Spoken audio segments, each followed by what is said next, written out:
지난 시간에 우리가 살펴본 것처럼 하나님과 화평케 하는 사람, 하나님과는 테러하면 안 돼요. 여러분, 가진 자와 테러해도 콩고물도 안 떨어지죠. 그렇죠? 그 누구죠? 전 세계에서 제일 부자인 사람? 만수로. 그치? 만수로. 이름도 한국 이름 같아. 만수로. 근데 이 만수로를 패러디해서 한 그 개그 콘서트인가요? 거기서 억수로. 아이고, 뭐 아이 그림을 그림 공부를 시키는데 하얀 얼룩말을 직접 여기다 갖다 놓고 검정색으로 페인팅을 하는 그림 공부를 시켜요. 상상이나 해보겠습니까? 뭐 달라고 그러면 그냥 섬을 사버려요. 뭐 한다고 그러면 그냥 다 돈으로. 오늘 아침에 우리 집 식사하면서 주제가 만수르였어요. 만수르, 아빠 만수르 이야기 알아요? 많이 가지면 뭐합니까? 가졌으면 좋겠죠, 그래도. 근데 그것이 중요한 것이 아니라 얼마나 외롭겠습니까? 그게 채워지지 않기 때문에 그러는 거예요. 여러분, 돈을 가진 사람은 채워지지 않기 때문에 돈을 더 벌려고 하는 거고요. 이 마음에 텅 비어있는 공간이 있어요. 여기에 하나님이 안 계시면 텅 비었게 돼 있어요. 그리고 공부를 열심히 하는 사람들은, 공부만 하는 사람들은 뭐가 비었기 때문에, 여기가 텅 비었기 때문에 지식을 쌓으면 그게 채워질 것처럼 착각을 하는 거예요. 또 어떤 사람은 열심히 선한 일을 막 잔뜩 하면 뭔가 될 것이라고 생각하고 막 이 일 저 일 하지만 여기는 텅 비어 있어요. 여기는 누구의 자리다? 할렐루야. 하나님의 자리예요. 그래서 하나님이 여기 계실 수 있도록 하는 것이 뭐다? 우리가 지금까지 공부했던 믿음이다. 믿음으로 말미암아 여기 계시는 거지, 내가 뭔가를 잘하고 뭔가를 훌륭한 일을 했고 교회를 막 2,000개 짓고 뭐 선교사를 뭘 어떻게 하고 그래서 여기 계신 게 아니라고. 그분이 나는 한 것도 없는데 하나님께서 그 아들 예수 그리스도 안에 모든 인생들의 죄악을 도말하시고 이것을 믿기만 하면 죄사함을 받게 한다라고 하는 것을 자기 자신 안에 받아들이는 자, 그런 사람들에게 생명을 주시고 하나님의 자녀가 되는 권세를 주신다. 이걸 믿는 거예요. 이 믿음이 이게, 그래서 제가 믿음의 정의를 한번 내려봤어요. 한번 들어보세요. 뭐 여러 가지 이야기할 수 있어요. 믿음은 현실을 분명히 파악하고 이성 너머의 것을 하나님께 맡기는 힘. 정윤구.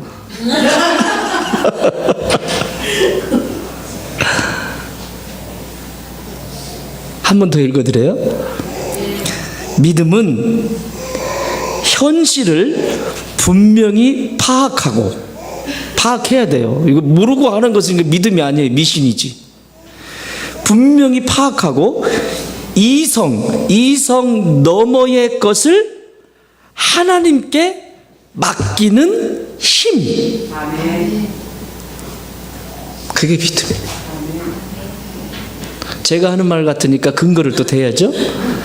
여러분, 민수기 13장에 보면, 13장과 14장에 보면 무슨 이야기가 나오는가 하면, 이스라엘 백성들이 광야 생활을 하다가 가나안 땅으로 이 가나안 땅은 하나님 나라를 상징하는 거거든요. 가나안 땅으로 들어가는데 뭐를 시키냐면 정탐꾼을 보내요. 몇 명의 정탐꾼? 12명의 정탐꾼을 보내는데 이스라엘 지파가 몇 지파? 12지파예요. 제자들의 수가 몇 명? 12명이에요. 이 12명 굉장히 중요합니다. 12. 그래서 아이를 낳아도 12는 낳아야 돼요. 12지파예요. 그러면 그 지파에서 가장 능력 있는 사람들, 빠릿빠릿한 사람들 한 사람씩 뽑습니다. 왜냐하면 앞으로 들어가게 될 저 가나안 땅을 하나님이 모세를 통해서 정탐해 보라고 해요. 어떤지 거기를 정탐해 보라고. 내가 너에게 약속한 그 땅이 어떤 땅인지 보라는 거예요. 여러분, 정탐꾼을 40일 동안 보내는데, 야, 우리 소은이 은혜를 잘 받네. 이야, 쟤는 예배 스타일이야. 언니는 예배 스타일. 언니는 예배 스타일이야. 아빠보다 훨씬 낫다. 자, 농담이에요. 저 필립 얀시가 대단한 믿음을 가지고 있습니다. 예. 이 12명을 선택하는데 저처럼 비실비실한 사람 선택했을까요? 아니에요. 굉장히 이성적이고 논리적이고 판단력도 뛰어나고 거기다가 싸움도 잘해야 되겠죠. 정탐꾼이잖아요. 정탐꾼이 평발이어가지고 달리기 못 해봐요. 남들은 다 도망가고 있는데 피하지 못해가지고 붙잡히면 어떻게 해요? 그렇죠? 그러니까 최고의 엘리트를, 오늘날로 말하면 특전사예요. 특전사. 훈련된 사람 12명을 선택해서 정탐꾼으로 보냅니다. 13장에 이 정탐꾼으로 보낸 12명의 이름이 탁탁 기록되어 있습니다. 민수기에 13장에 보면.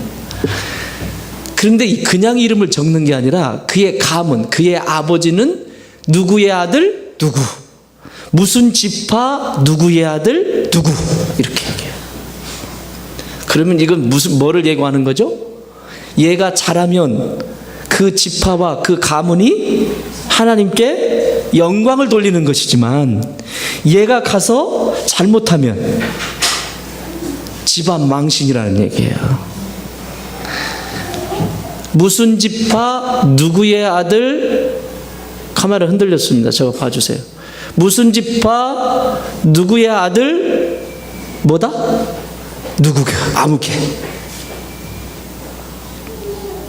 그리고 14장으로 넘어오면서 정탐한 자들의 이야기를 설명하고 있습니다. 자, 갔다 왔어요. 무슨 얘기 하던가요? 10명이 와서 무슨 얘기 하던가요? 브리핑을 하죠? 브리핑을 하는데 진짜 끝내줍니다. 가니까 포도송이가 있잖아요. 우리는 요만하잖아요. 그런데 가나안 땅의 포도는 안을 수가 없어요. 안을 수가. 한 송이가. 그리고 먹을 것이 얼마나 풍성한지 모릅니다. 근데 이게 중요해요. 그걸로만 끝나면 돼. 근데 거기에 뭐가 붙어요? 마뜨. 그러나 그 땅에 있는 사람들 거인이다. 거인. 우리보다 목 하나는 더 있고 덩치도 이렇고 우리는 청동기 문명이다. 이거 청동기 문명과 철기 문명 차이 아시죠? 공부하셨잖아요. 청동기로 아무리 휘둘러도요, 철기, 옛날에 주몽에 강철검 나왔잖아요. 강철검을 만들어야 하느니 막 이랬잖아요. 이 철기하고 청동은 비교가 안 됩니다. 걔네들은 철기 문명을 쓰고 있습니다. 가보나 마나 우리는 그냥 메뚜기다. 메뚜기. 그냥 죽는 건 뻔한 거다 이야기를 합니다. 자, 그런데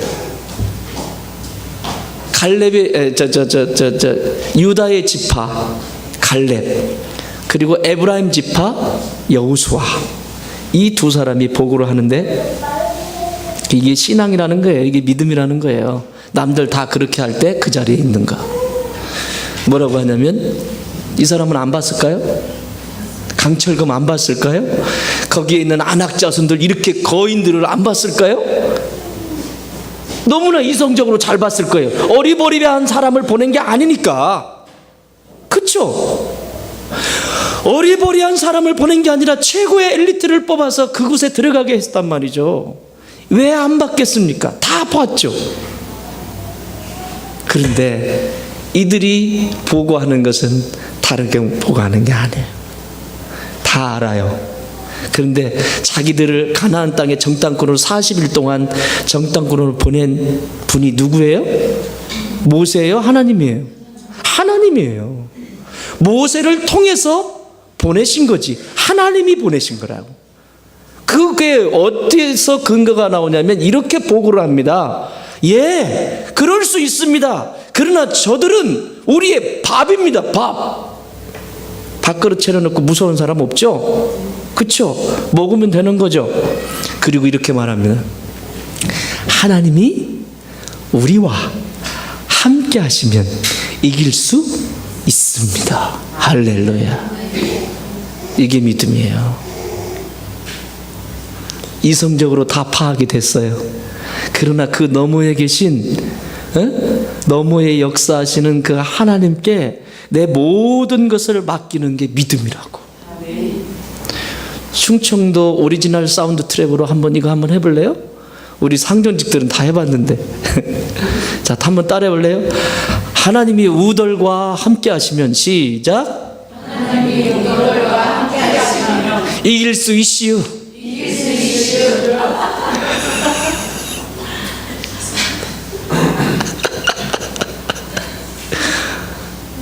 쭉 이어서 한번 해볼래요? 하나님이 우덜과 함께 하시면 이길 수 있시오. 시작. 하나님이 우덜과 함께 하시면 이길 수 있시오. 이게 믿음이에요. 이 믿음이 예수 그리스도를 믿는 믿음이에요. 이성적으로 이해됩니까? 저 십자가가 나의 모든 죄를 도말하고 내가 뭘 잘못했다고 맨날 교회 가면 뭐라 그래요? 죄인이라 하죠. 회개하라 하죠. 내가 뭔 죄를 지었다고. 아주 듣기 싫어 죽겠어. 얼굴 시커매가지고 검은잡잡한 그 정용구 목사는 맨날 죄 얘기나 하고 회개하라 하고 내가 뭔지 내가 다른 사람들에게 유익을 주면 좋지 내가 언제 그렇게 했냐고. 근데 그 죄도 그 얘기가 아니에요. 죄라고 하는 것은 하나님이 보시는 죄는 그것 이상이에요. 그 죄를 얘기할 때 여러분 받을 때 뭘 어떻게 받아요? 도덕적으로 받잖아요. 나는 인생을 살아가면서 도덕적으로 다른 사람한테 잘못한 적이 없어. 나는 한 아내의 남편이고 한 여인의 남편이고 똑같은 말인가? 어쨌든 그렇고 도덕적이고 윤리적인 게 나는 아무것도 문제가 되질 않아. 아니 오히려 나는 선한 일을 많이 했을 뿐이야. 예, 그럴 수 있습니다. 그런데 하나님이 말씀하신 죄는 이 하마르티아라고 하는 이 죄는 그 이상의 것을 얘기하는 거예요. 다시 말하면 이런 얘기예요. 궤도가 있어요. 궤도. 우주에 궤도가 있죠? 궤도가 있는데 그 궤도를 벗어난 상태를 얘기하는 거예요. 그러니까 모든 인생은 하나님이 궤도, 하나님이 로드맵을 가지고 계세요. 자, 우리 조재진 집사님한테 하나님이 이렇게 하면 행복하게 살 수 있고 이렇게 하면 이 친구가 즐겁고 기쁘고 행복하고 평강을 누릴 수 있는 로드맵을 하나님이 이미 가지고 계세요. 근데 그것을 알아가려면 어떻게 해야 될까요? 하나님과 가까이 있어야 되죠. 근데 하나님과 멀면 멀수록 하나님의 의도와 상관이 없이 내가 움직이게 돼요. 그래서 궤도 이탈입니다. 그럼 무슨 일이 일어나냐? 간단해요. 충돌이 일어나게 돼 있어요. 궤도를 벗어나면 충돌이 일어나. 그래서 얘하고 붙어서 쌈박질하고 쟤하고 붙어서 쌈박질하고 계속 인생이 꼬이기 시작하는 거예요. 이렇게 마음은 공허하고 채워지지 않고 궤도 밖에 있으니까. 그런데 회개라고 하는 것은 뭐냐? 궤도 밖으로 벗어난 이 상태가 다시 원래의 궤도로 들어서는 것, 그게 회개야. 자, 이 땅에 살아가는 인간은 하나님의 형상대로 지음을 받았습니다. 그래서 누구에게나 종교와 상관없이 누구에게나 하나님의 씨앗이 누구에게나 다 들어 있습니다. 그걸 영성적이다, 영적이다 이런 말을 하잖아요. 그건 하나님의 영을 다 심어두셨어요. 그런데 다 다르게 움직이죠. 그래서 공허한 거예요. 그래서 외로운 거예요. 사랑하는 여러분, 혹시 이게 그런데 교회 밖에만 있냐? 그렇지 않아요. 신앙생활 수천 년을 해도 교회 안에 이렇게 앉아 있어도 교회도 밖에 있는 인생이 너무나 많습니다. 그걸 죄라고 하는 거예요. 나가서 사고 친 건 그거는 그냥 나타난 열매고 진짜 근원적인 하나님이 말씀하시는 죄. 우리 이전에 봤죠? 로마서 3장 23절 모든 사람이 죄를 범하였음에 하나님의 영광에 이르지 못하더니. 그래서 궤도 이탈된 궤도에서 다시 돌아오는 것 그거예요. 여러분 하나님이 바라보는 인간론은 뭘까요? 하나님이 바라보시는 인간론. 에덴 동산을 생각하면 돼요. 에덴 동산의 뜻이 뭐죠? 에덴이 즐거움, 기쁨, 희락, 행복, 만족, 평강. 그게 에덴의 뜻이에요. 인류가 범죄하기 전에 이 에덴이라고 하는 곳은 최고의 기쁨을 누리는 곳이에요. 최고의 만족을 누리는 곳이 에덴이에요. 근데 범죄하면서 이 에덴이 사람들이 즐거움을 잃어버리고 밥을 먹어도 맛있는 줄도 모르고 사람이 관계하면서도 기뻐할 줄도 모르고 지 혼자 속에 자기 속에 들어가서 궁시렁궁시렁하고 계속 이렇게 움직이는 거예요. 하나님의 인간론은 그 안에 우리를 향해서 하나님은 기쁨을 주시기를 원하시고 하나님은 우리를 향해서 평강 주시기를 원하시고 하나님은 우리를 향해 만족 주시기를 원하시고 하나님은 우리를 향해 행복 주시기를 원하십니다. 그게 하나님이 인생을 바라보는 관점이에요. 그런데 이 세상에 수없이 많은 철학자들은 인간에 대해서 그렇게 정의하고 있지 않습니다. 독일의 역사 철학자인 딜타이는 인간에 대해서 이렇게 인간론을 이렇게 정의했습니다. 인간은 자연을 극복한 유일한 승리자이지만 또한 낙원에서 쫓겨난 유일한 패배자다. 낙원에서 쫓겨난 유일한 패배자로서 돌아갈 곳을 잃어버린 방랑자이다. 예수님을 만나지 않으면 인생은 방랑하게 돼 있어요. 하나님을 만나지 않으면 인생은 계속해서 방랑하게 돼 있어요. 패배자로 살아가게 돼 있어요. 오늘 이곳에 오신 여러분, 오늘 주의 말씀 통해서 여러분 안에 패배자가 아니라 승리자가 되기를 바라고, 방황하는 방랑자가 아니라 그 안에서 행복을 누리는, 더 이상 방황하지 않는 안정감을 누리는 복된 주의 백성들이 되기를 주의 이름으로 축원합니다. 아멘. 멋지잖아요. 왜 그 길을 놔두고 복잡한 인생을 살아가요? 얼마나 복잡한지 몰라요. 단순한데 내 스스로 복잡하게 만들어 가는 거죠. 이 세상의 인간은 이렇게 다 정의하고 살지만 하나님은 좋은 것 주시기를 원하신다고 그랬어요. 자, 그렇다면 이러한 인간이 예수 그리스도를 통해서 다시 찾은 에덴, 다시 찾아주시기 위해서 누가? 예수 그리스도께서 에덴을 다시 찾아주셨어요. 예수 안에 들어오면 내 인생의 방황이 끝난다, 계속된다? 영적인 방황이 끝나게 되어 있습니다. 진짜 그 예수님을 딱 만나면 영적인 방황이 끝나게 되어 있어요. 누구지? 생각이 안 난다. 그냥 통과. 영적인 방황이 끝나게 되어 있습니다. 그러나 그렇지 않으면 계속해서 영적으로 방황하게 돼요. 자, 오늘 로마서를 보면 로마서 5장 1절과 2절 그리고 10절과 11절은 뭐에 대해서 이야기하냐면 하나님과 화평을 누릴 뿐만 아니라 이렇게 에덴을 찾은 사람에게 주는 놀라운 특권, 하나님과 화평할 뿐만 아니라 은혜를 누리게 한다. 이건 지난 시간에 좀 봤어요. 다시 찾은 에덴, 예수 그리스도 안에서 내가 다시 이 에덴을 찾고 나면 그 다음에 하나님과 화평을 누리게 돼 있어요. 이 에덴으로 돌아가면. 여러분, 하나님과 이 테러하고 불화하면 안 됩니다. 다른 것은 괜찮아요. 다른 것은 그냥 금방 어떻게 될 수 있지만 하나님과 테러하면 이건 고통이에요. 왜냐하면 그분은 다 가지고 계시잖아. 돈 필요해요? 돈 드릴게요. 건강 필요해요? 건강도. 지성이 필요해요? 지성도. 무엇이든지 하나님은 다 가지고 계신 분이라. 근데 그분하고 테러한다고 생각해 보세요. 힘들어요. 테러하지 마세요. 이게 테러를 자꾸 하면 몸도 시름시름 앓습니다. 하나님과 화평을 못 누리면. 영적인 거기 때문에 몸도 싫어지는 고통 가운데 이렇게 오게 돼요. 따라합시다. 하나님과 사이좋게 지내자. 두 번째 사이좋게 지내야 될 사람이 누굴까요? 수도 없이 얘기했는데 누구?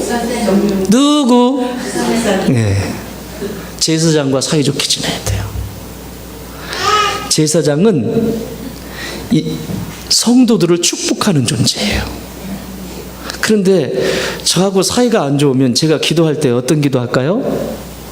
저주는 안 하겠죠? 그죠? 근데 어떻게 할까요? 기도하는 시간의 길이가 길어질까요? 짧아질까요? 나 인간이잖아요. 진짜야.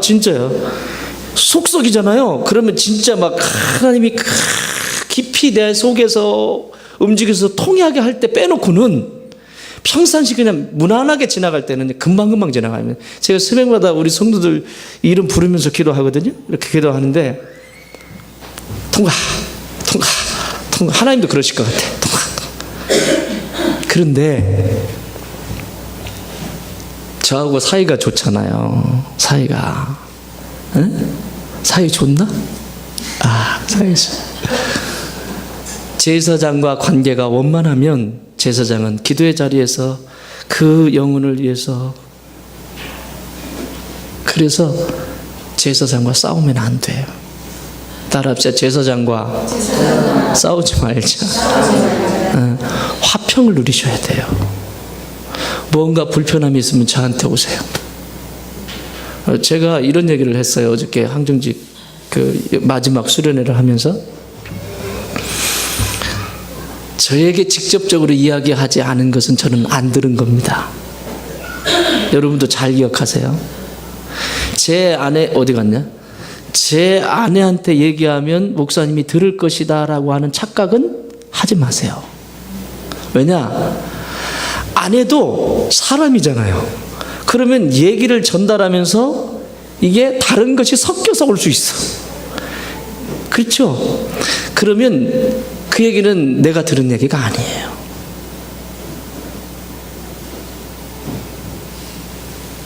저에게 직접 오셔서 서운하면 서운하다고 이야기하시고, 이야기하지 않은 것은 제가 들은 게 아닙니다. 그래서 어떤 책임이나 조치도 제가 취할 수가 없습니다. 이해되시죠? 하나님도 마찬가지입니다. 우리 아버지 엄마가 신앙이 좋으니까 알겠지 내 이런 속사정을. 하나님 아십니까? 신앙은 철저하게 1대1입니다. 1대1의 관계예요. 그 관계 속에서 성장하는 겁니다. 그래서 앞으로 제사장과 싸우지 말고 하나님과 화해하시고, 하나님하고 테러하면 나만 손해. 제사장과 싸워도 나만 손해. 싸우지 마세요. 그리고 저한테 서운한 일 있으면 밥 사세요. 부족하죠. 난 참 여러분이 대단한 것 같아. 어떻게 이런 믿고 따라오는지 참 고마워요. 다시 한번 감사드려요. 정말 감사해요. 화평을 누리는 것만큼 중요한 거 없어요. 그래서 골로새서 1장 20절에서 이렇게 말씀합니다. 그의 십자가의 피로 화평을 이루사 만물 곧 땅에 있는 것들이나 하늘에 있는 것들이 그로 말미암아 자기와 화목하게 되기를 기뻐하심이라. 그로 말미암아 예수 그리스도를 통해서 화평케 되기를 원하는, 이게 예수 그리스도를 통해서 화평케 되는 거거든요. 그분이 다리를 딱 놓는 거거든요. 재밌는 표현 한번 써볼게요. 우리 어저께 수련회 하는데 십자가가 이렇게 길대요. 이게 무겁대요. 커가지고 어느 분이 그러시대요. 그래서 이거를 딱 메고 가다 보니까 힘들다는 거야.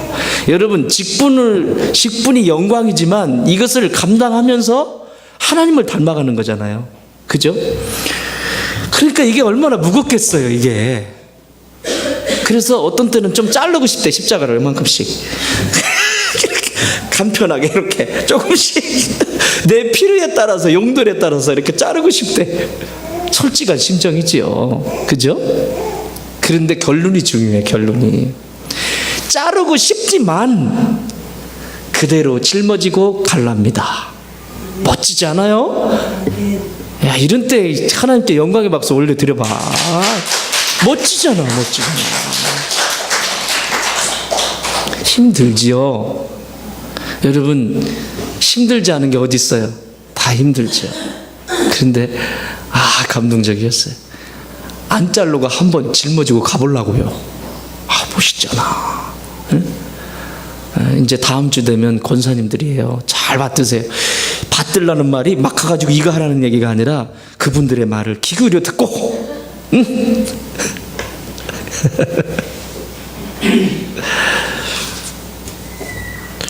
두 번째는요, 이렇게 예수 그리스도를 통해서 다시 찾은 에덴, 기쁨과 즐거움, 하나님의 인간론, 그 기쁨을 회복한 인간에게, 사람에게 주시는 두 번째의 축복은, 특권은 하나님의 사랑을 지속적으로 공급받게 하십니다. 그 얘기가 7절부터 10절까지 쭉 써 있어요.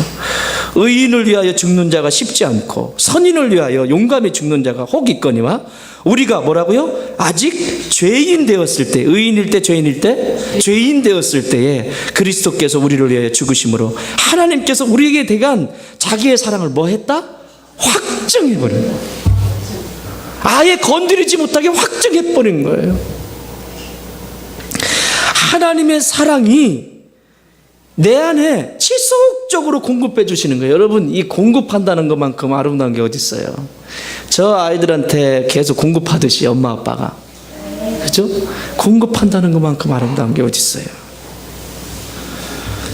자, 이 사랑을 공급받으려면, 이 사랑을 지속적으로 공급받으려면 뭐가 중요하냐면, 따라합시다. 중심.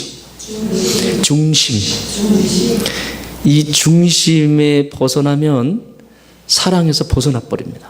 자, 이런 거예요. 나는 내가 생각해도 참 내 설교가 쉬운 것 같아. 자, 중심입니다. 여기 중심에 딱 꽂았어요. 그러면 원을 그린다고 생각해 보세요. 작게 그리나 크게 그리나, 여기서 저기 궁평항까지 줄을 띄어가지고 그리나, 동그라미는 나올까요? 안 나올까요? 나오겠죠? 이게 중심이라는 거예요. 그런데 중심이 이렇게 찍고 있다가 원이 한 80% 그려졌어.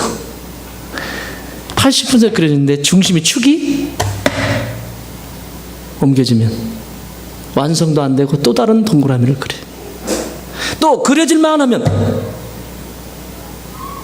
또 그려질만 하면, 여러분, 이게 얼마나 많은지 압니까? 오늘날 신앙생활 하면서 하나님은 계속해서 나를 사랑하시고 나에게 네 인생이 행복하기를 원하고 네 인생이 기쁨으로 충만케 되기를 원하고 네가 그 즐거움과 만족 속에서 살기를 원하시는 그 아버지의 마음이 계속해서 부어주고 싶으신데, 문제는 내가 이 중심이 흔들리는 거예요. 중심이 계속해서 중심이 흔들리는 거예요. 하나님 아주 그냥 너무너무 속상해하세요. 너무너무 속상해하세요. 중심이 흔들리는 거예요. 따라합시다. 말씀 중심, 성전 중심, 예배 중심, 기도 중심. 말씀 안에 견고하게 흔들리지 않고 서보세요. 내가 무슨 일이 있을 때마다 성전을 향해 달려와서, 아버지 내가 여기 있습니다. 약속하셨잖아요. 주례 전에서 기도할 때 내 아버지의 집은 기도하는 집이다. 왜 그 중심을 놓아버리냐고. 이게 중심이 벗어날 때 보면 딱 나타나잖아요. 말씀 별로 안 싫어해. 말씀 다 알아. 다 알아. 수도 없이 교육을 받아가지고 다 알아. 뭘 알아? 알기는. 나도 몰라. 나도 지금까지 20년 동안 목회하면서 아직도 몰라. 아직도. 아마 평생 해도 나는 모를 거예요. 어떻게 이 깊은 뜻을 다 알 수 있겠습니까? 하나님이 그때그때마다 조금씩 열어주시는 대로 가는 거지. 그래서 여러분 뭐 하라고 그랬어요? 어느 곳에 가든지 어느 교회를 여러분들이 저 멀리 가거나 어느 곳에 가거나 이사를 해서 멀리 가셔서 새롭게 신앙생활을 할 때 뭐부터 하라고? 가장 낮은 자리에서부터 배우라고 그랬어요. 왠지 아세요? 그 교회는 그 교회 색깔이 있어요. 하나님이 쓰시는 색깔이 있어요. 그래야 거기서부터 배우기 시작해야 그 교회의 중심이 어디에 있는지 보게 되고 그리고 내가 거기에 들여질 수 있게 되는 거예요. 그래야 영적으로 쭉쭉 성장하면서 하나님의 복을 누리는 거예요. 했는데 뭐 그거 저희 교회에 오셨다 가신 분들이 여러 분 계시잖아요. 저희 교회는 내보내는 교회로 아주 유명합니다. 근데 여러분들 오셨다 가셨잖아요. 그런데 참 큰일이요, 그지? 근데 공통점이 있습니다. 공통점이. 그렇게 되는 공통점이 있는 그게 뭐냐면 처음부터 안 배워요. 겸손하게 배우지를 않습니다. 그건 틀림없이 열이면 열 다 어느 순간 틀어지게 돼 있습니다. 제가 20년 목회했다. 20년이면 여러분 전문가예요. 전문가. 그렇죠? 전문가 인정 좀 해줘봐. 네? 구멍가게 3년 해도 잘했다고 하는데 좀 말 좀 들으면 안 돼? 뭐 그렇게 복잡하게 생각을 해요. 그냥 가다 보면 된다니까. 참 감사해요. 지금 우리 성도들 보면 지금 이제 딱 틀이 잡혔는데 우리 성도들 보면 이제 딱 오시잖아요. 오면 당연하게 어디서 뭘 했든지 소용없어. 딱 그래서 처음부터 딱 들어와. 너무 이뻐요. 목사가 그런 모습을 보면서 진짜 이뻐요. 틀림없이 하나님이 저를 쓴다. 기도할 때 어떻게 기도할까요? 주님 아시죠? 저 친구 기도하는 게 뭔지 다르잖아요. 근데 이리 뺀질 저리 뺀질 자꾸 뺀질거리면 하나님 알아서 해주세요 이렇게 되잖아요. 여기는 없어. 저기 좋은 떵 교회는 있더라고. 근데 여기는 없어. 하나님의 사랑을 공급받으려면 이렇게 중심이 딱 서 있어야 돼요. 가정에도 중심이 있어야 되고 엄마 아빠가 중심이 반듯해야 자녀들이 건강하게 자라는 거고. 그렇죠? 또 직장도 마찬가지. 직장에 오너가 막 왔다 갔다 하면 문제 생기죠. 신앙 똑같아요. 딱 중심에 서 있으면 돼요. 따라합시다. 중심을 분명히 잡자. 중심이 흔들리면요 무엇을 선택하느냐는 중요하지도 않습니다. 늘 중심이 흔들리니까 어디 가서도 흔들리게 돼 있어요. 이거는. 그러면 하나님은 이 원이라고 하는 이 동그란 원이라고 하는 것을 완성된 이것을 통해서 하나님은 영광을 받으시는 건데 되다가 옮기니까 찌그러지잖아요. 계속해서 인생이 이렇게 도는 거예요. 나는 이후에 이 말씀을 듣고 여러분 안에 단 한 사람도 이런 일이 없기를 바랍니다. 아멘. 중심을 잡으세요. 아멘. 중심이 흔들리면 다 흔들립니다. 중심이 흔들렸던 사람이 있습니다. 중심이 흔들려도 참 우리 하나님은 끝까지 어떻게 또 데리고 와서 동그라미 그리게 하세요. 아시죠? 어떻게 하든지 또 데리고 와서 야 여기가 중심이다. 그래서 여기 다시 찍게 해서 이제는 흔들리지 마. 그리고 동그라미 다시 그리게 하세요. 참 하나님도 참 속도 좋아. 그게 누가복음 15장 이야기입니다. 둘째 아들이 이건 완전히 이 둘째 아들은 엉망진창인 아들입니다. 그죠? 누가복음 15장이면 아들이 둘이에요. 큰 아들이 있고 둘째 아들이 있는데 큰 아들은 집에서 열심히 일하는 아들이야. 막 농사 짓고 막 놀러도 갈 줄 몰라. 이 큰 아들은 그냥 일밖에 몰라. 일을. 그런데 둘째 아들은 딱 보니까 아빠 돈이 좀 많이 있네. 그래서 미리 유산을 받아요. 유산 받아가지고 참 이웃나라 가가지고 참 멋있게 씁니다. 돈 푸니까 여러분 돈 풀면 누가 모이죠? 돈 풀면 사람들이 모입니다. 여러분 돈에 미쳤거든요. 지금도 한번 제가 여기서 교회 예배 오면 내가 10만 원씩 준다. 그러면 뭐라고? 2만 원씩만 줘도 돼? 응. 그래 10만 원씩 준다 그러면 여기 120석 벌써 다 찼다. 그렇게 한들 뭐 하냐고. 그러니까 이 돈을 딱 푸니까요 사람들이 막 모입니다. 근데 문제는 돈이 떨어지니까. 여러분 그 사람이 어떻게 살았느냐를 보려면 그 사람 죽음 앞에 보면 됩니다.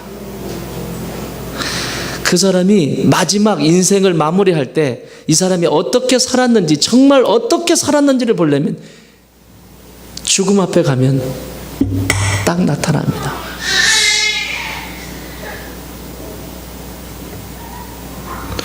다 떠나버리잖아요. 그리고 다 잃어버리잖아요. 그런데 아버지는 뭐예요? 동굴밖에 가서 기다리는 거예요. 하나님은 여전히 그 사랑이라고 하는, 계속적으로 이 사랑을 공급하고 싶은데 이 사랑이라고 하는 것을 하나님 지금 끊었어요? 안 끊었어요? 안 끊었어요. 나가서 기다리는 거 언제 오나. 근데 진짜 잃어버릴 거 다 잃어버리고요, 모든 거 다 잃어버리고, 친구 잃어버리고, 내 재산 다 잃어버리고, 이제는 이거 잘 쓰는 용어, 이거 전문 용어인데요, 우리 교회 저기 모 집사님 계세요. 이번에 안수 받으시는데 집사님 계신데 이분이 늘 쓰는 말이 바닥을 쳐야 돼요. 근데 이 인생도요 바닥을 한번 쳐봐야 이게 뭔가가 보이거든. 덜 죽으니까 이게 문제가 생기는데 바닥을 친 거예요. 그랬더니 누구만 생각나요 이제?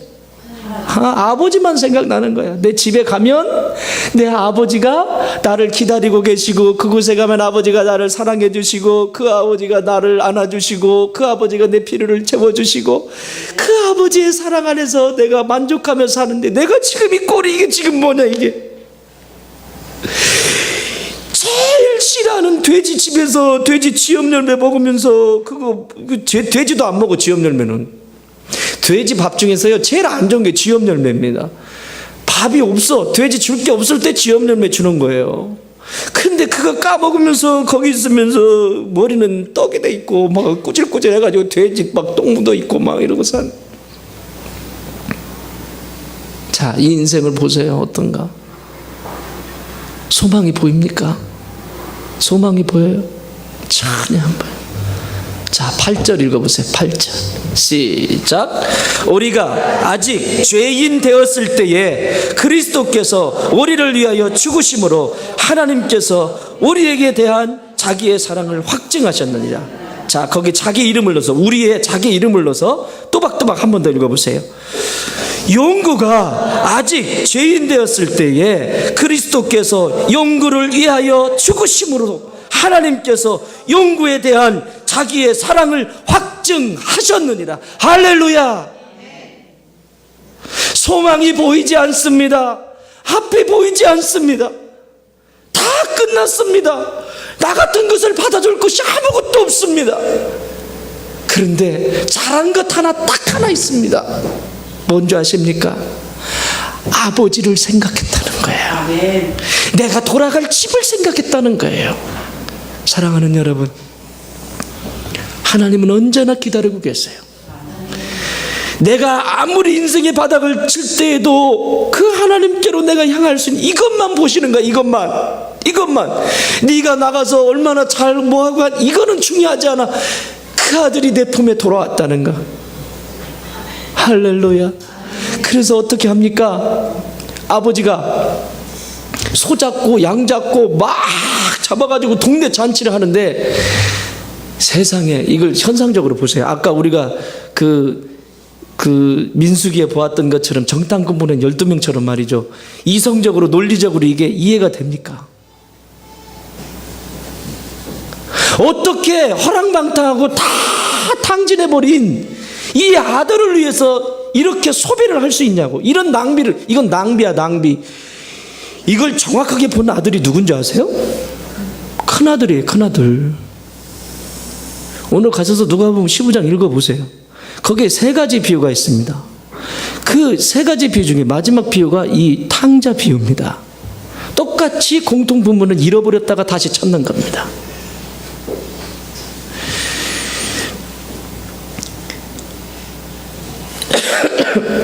큰아들이 보니까 자기가 있을 때는 아버지가 나는 죽도록 나가서 밭에서 벼베고 일하고 막 이랬는데 아버지가 나를 위해서 잔치를 해줬다 안 해줬다?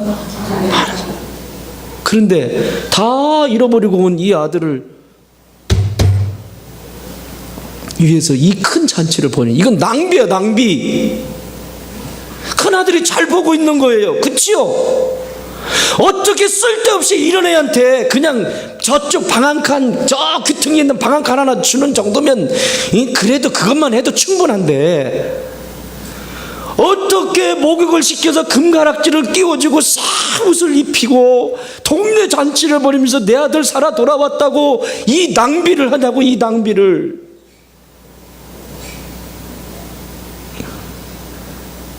이건 낭비예요, 낭비. 한 번 봐도 낭비예요.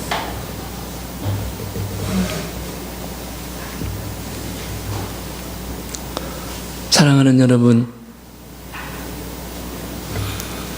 하나님께서 그 아들 예수 그리스도를 낭비할 만큼 여러분이 괜찮은 존재입니까?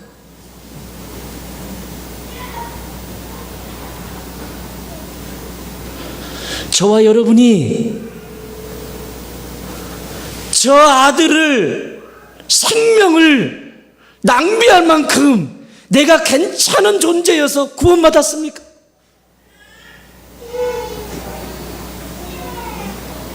이게 하나님의 낭비예요.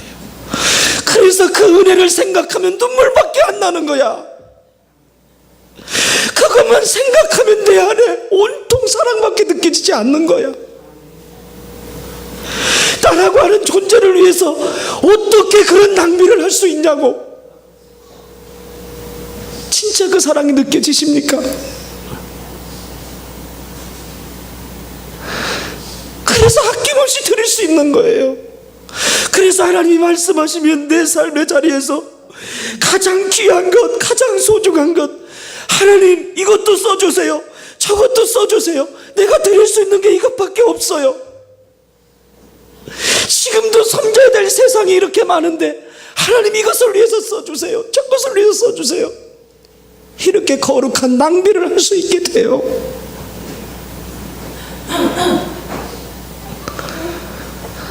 사랑하는 여러분, 나는 저와 여러분이 이런 낭비를 하기를 바랍니다.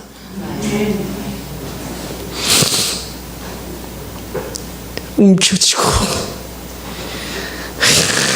속에서 이거밖에 없다고. 하나님의 은혜가 임하면 하나님이 나를 위해서 어떤 낭비를 했는지, 이게 천사들이 그러니까 불평불만이 나오잖아요. 어떻게 인간이 어떤 존재길래 당신이 직접 인간의 몸이 되셔서 생명까지 십자가에 드릴 정도로 그렇게 낭비를 해야 되냐고.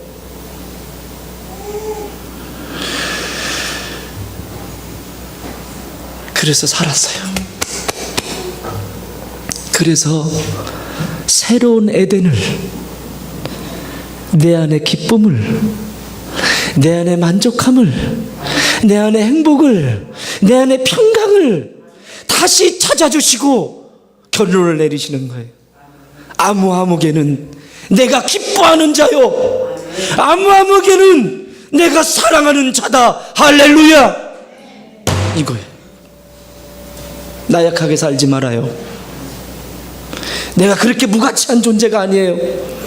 저렇게 엄청난 것을 내어드리면서 새로 나를 태어나게 한 정말 소중한 존재예요.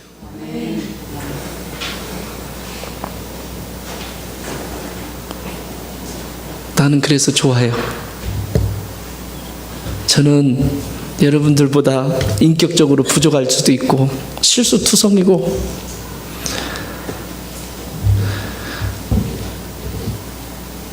지식으로 말해도, 내 재력으로 말해도, 무엇으로 말해도 여러분들보다 뛰어난 게 없어요.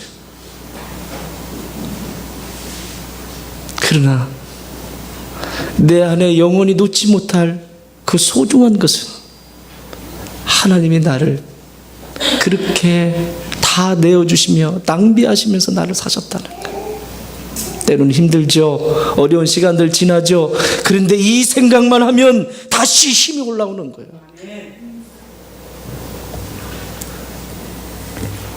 데살로니가후서 3장 16절에 이렇게 말씀합니다.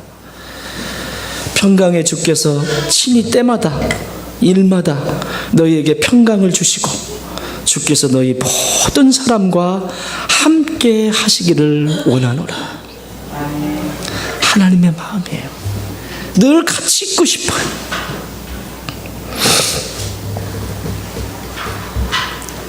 날마다 이 하나님의 사랑을 지속적으로 공급받는 저와 여러분 되기를 바랍니다. 마지막으로 이렇게 지속적으로 사랑을 받으면 그 다음에는 우리 안에 생기는 작동되어지는 한 가지가 있는데 그것은 하나님 나라의 영원한 가치를 소망하게 합니다. 여러분의 시민권은 어디에 있습니까? 대한민국? 미국 시민권만 받아가지고 좋아 죽겠지. 그렇게 들어가기 힘든 시민권 받기 힘든 나라에 시민권을 얻어도 막 좋아가지고 난리를 치죠. 그런데 여러분의 시민권은 이 땅이 아니요, 하나님 나라예요.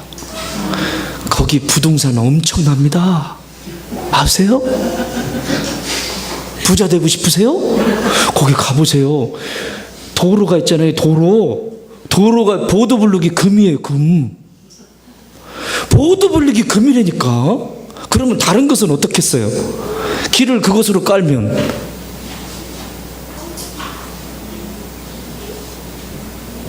여러분이 가게 될 여러분의 시민권은 천국이에요. 천국. 저 하늘이라고 하나님 나라. 여기가 시민권자가 아니에요. 그래서 그 시민권을 가진 자로서 어떻게 살아가야 돼? 소망을 보는 거죠. 나는 이 세상 뭐지 그 찬양? 뭐는 내 집안이네. 이 세상. 됐어. 첫 천국을 향해 가는, 저 천국문을 향해 걸어가는 정말 멋있는 하나님의 인생에 우리 잠시 여행 왔잖아요. 순례의 길을 지금 걸어가고 있는 거라. 이렇게 소망을 바라보는 사람들에게 하나님은 이 세상 속에서 묻어있는 내가 이전에 경험되어진 잘못된 것들을 다듬기 위해서 환난과 연단이라는 것을 쓰십니다.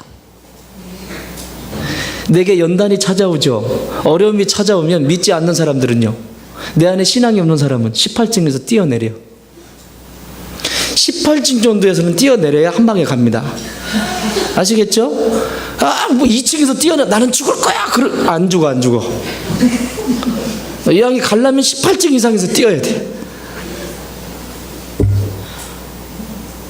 18층에서 뛰어내리면서 욕하면 안 돼. 그렇게 포기해버려요. 그러나 이 사랑을, 하나님의 사랑을 지속적으로 공급받는 사람들은 그것을, 그 환난과 연단을 이길 수 있는 힘이 이미 그 안에 주어지게 돼요. 이스라엘 백성들이 걸어가는 길이 어디예요? 광야죠? 그것이 광야학교라고 합니다. 여러분, 이 광야학교, 광야대학교입니다. 광야대학교. 여러분 입학하신 거예요. 이제 동문이 된 거예요. 자, 동문 반갑습니다. 인사하세요. 반갑습니다. 동문. 다 동문들입니다. 이게 어디 동문 그런 얘기 할 필요 없어.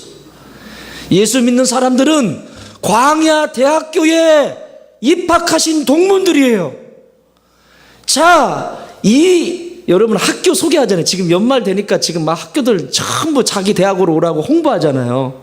여러분은 이 홍보를 해야 돼요. 여러분, 이 대학 출신들이 막강한 출신들이 많습니다. 예? 노아 들어봤어요? 우리 선배야, 선배. 아브라함 들어봤어요? 광화대학교 선배. 디그리 과정 다 마치고 학위 다 받고 나갔다니까.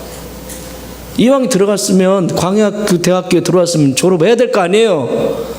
중간에 많은 중심이 흔들려가지고 중간에 포기하고 자퇴하고.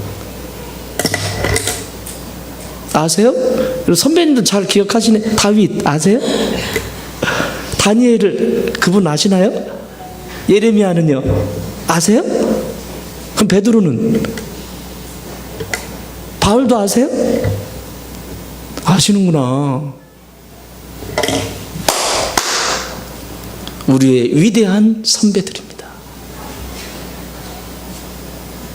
우리가 이런 대학에 다닌다고 지금 그러면 조금 힘든 거 그거 딱 왔을 때 자, 이 연단을 통해서 우리에게 가르쳐준 세 가지 키가 있습니다.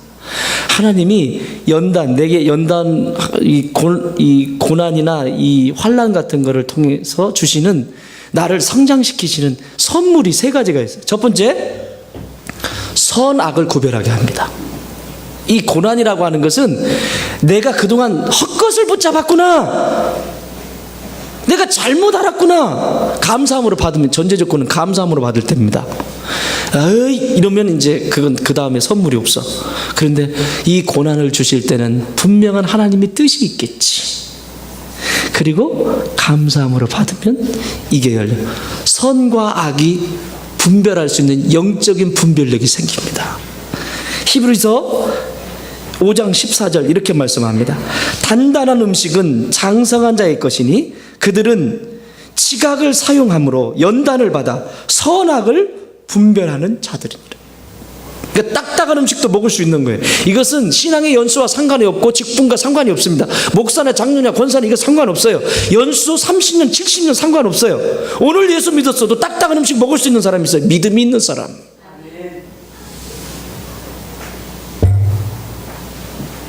선악을 분별해서 늘 하나님이 기뻐하시는 쪽으로 선택을 합니다.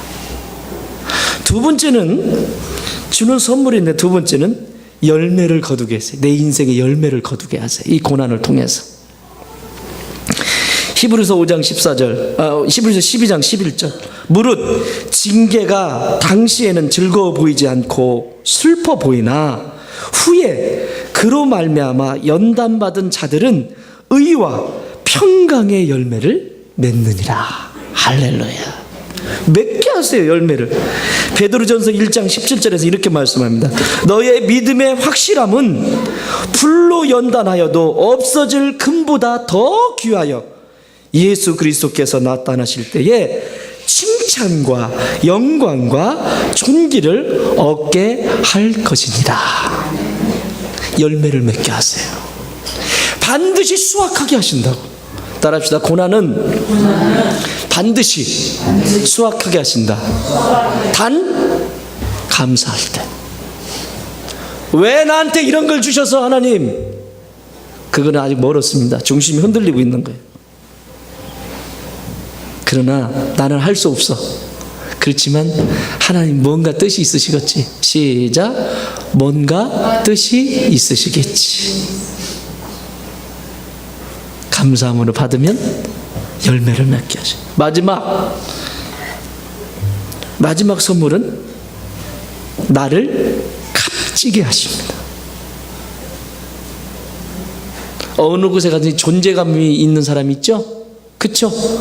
어느 곳에 딱 가면 와 그분 오셨다, 아 저분 오셨다, 아 우리 홍인숙 자매님 오셨다, 딱 이렇게 말이지. 존재감.